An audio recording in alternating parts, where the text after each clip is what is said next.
오늘 우리가 함께 묵상할 하나님의 말씀은 에베소서 3장 8절에서 13절 말씀입니다. 말씀의 은혜를 나누기 전 먼저 카리스를 준비해 주시기 바랍니다.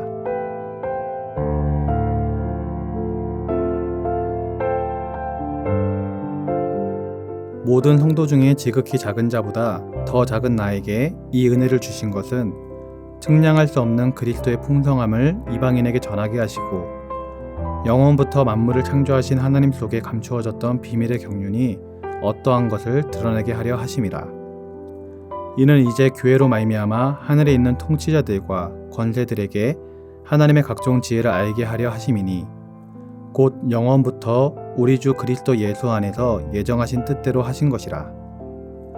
우리가 그 안에서 그리 믿음으로 말미암아 담대함과 확신을 가지고 하나님께 나아감을 얻느니라. 그러므로 너희에게 구하노니 너희를 위한 나의 여러 환난에 대하여 낙심하지 말라. 이는 너희의 영광이니라. 아멘.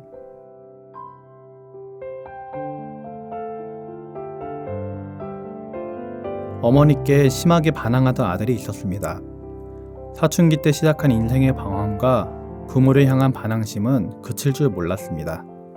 질 나쁜 친구들과 어울려 하루를 멀다 하고 밖에 나가 사고를 쳤습니다. 때로는 밤늦게 어머니가 경찰서에 가서 허리를 굽혀가며 피해자에게 죄송하다고 연거푸 인사를 한 후에야 얼굴이 상처투성이인 아들을 데리고 올 수 있었습니다. 아들은 집에 돌아오는 길에도 어머니를 향해서 도리어 불같이 화를 내고 고함을 지르기도 하였습니다.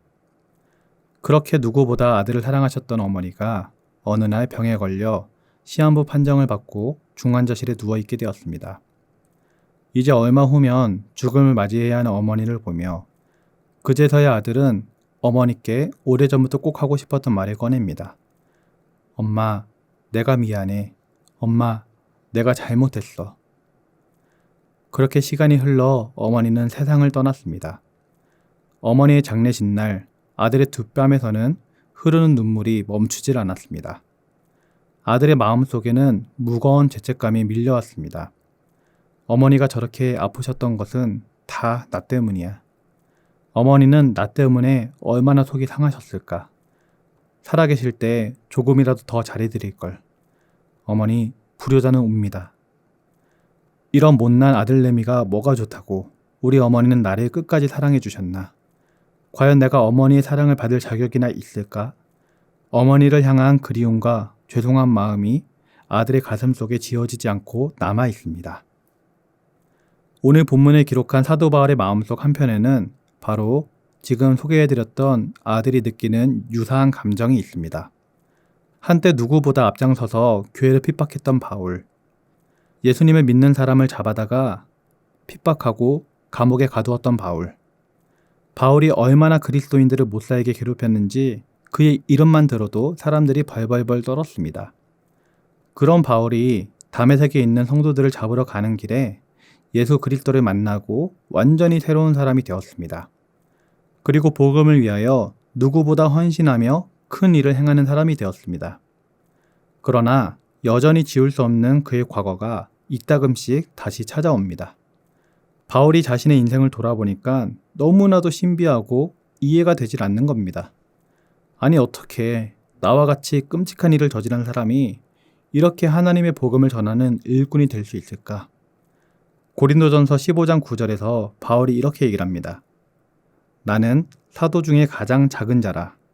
나는 하나님의 교회를 박해하였으므로 사도라 칭함받기를 감당하지 못할 자니라. 바울이 자신의 삶을 돌아보고 또 뒤돌아보고 또다시 돌아보아도 지금 이렇게 살 수 있는 이유는 한 가지밖에 설명이 안 됩니다. 아, 이것이 바로 하나님의 은혜로구나.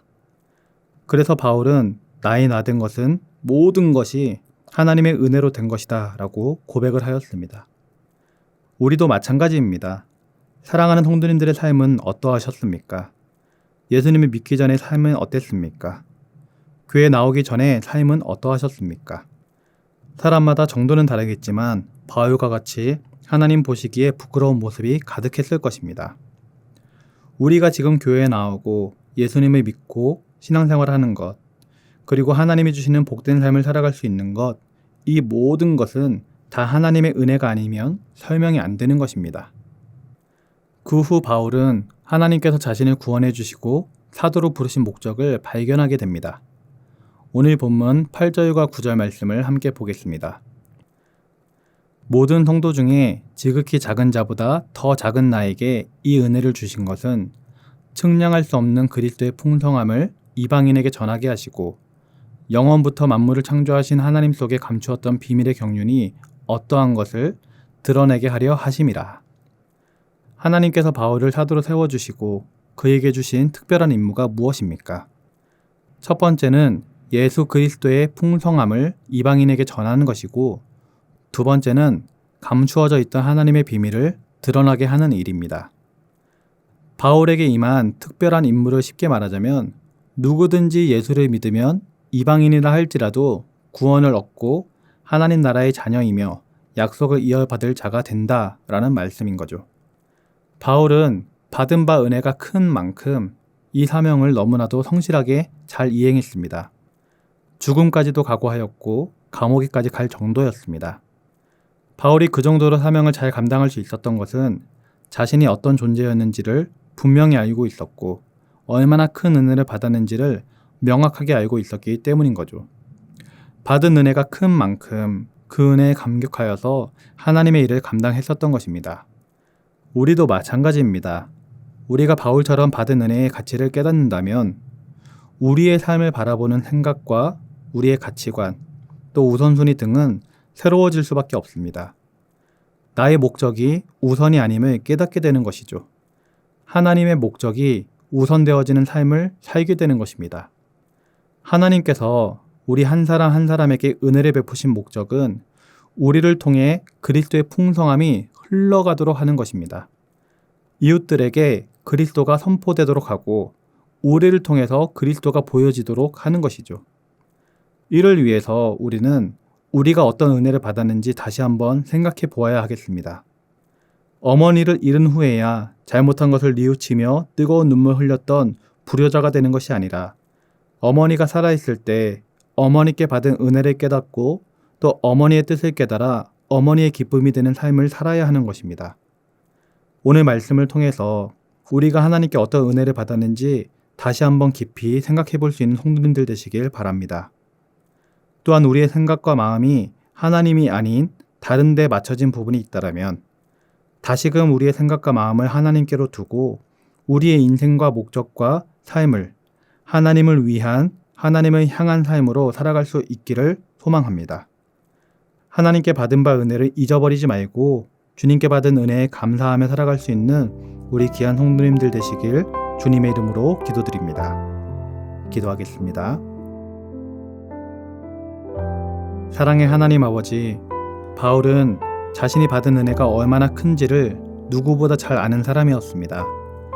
그래서 하나님의 일에 최선을 다하며 충성하였던 것을 기억합니다. 주님, 저희는 너무나도 연약합니다. 받은 바 은혜가 너무나도 큼에도 불구하고 그 받은 은혜를 안각하고 사는 연약한 인간입니다. 살아계신 하나님, 저희의 연약함을 용서하여 주시고 날마다 받은 바 은혜에 감사하며 하나님께 영광이 되는 삶을 살아갈 수 있도록 인도하여 주시옵소서. 우리의 생각과 마음이 주님께 향하게 하여 주시고 하나님의 은혜 가운데 깨어서 주님께 영광 올려드리는 인생을 살아갈 수 있도록 역사하여 주옵소서. 감사를 드리며 예수님의 이름으로 기도드립니다. 아멘. 하늘에 계신 우리 아버지, 아버지의 이름을 거룩하게 하시며 아버지의 나라가 오게 하시며 아버지의 뜻이 하늘에서와 같이 땅에서도 이루어지게 하소서. 오늘 우리에게 일용할 양식을 주시고 우리가 우리에게 잘못한 사람을 용서하여 준 것 같이 우리 죄를 용서하여 주시고 우리를 시험에 빠지지 않게 하시고 악에서 구하소서. 나라와 권능과 영광이 영원히 아버지의 것입니다. 아멘.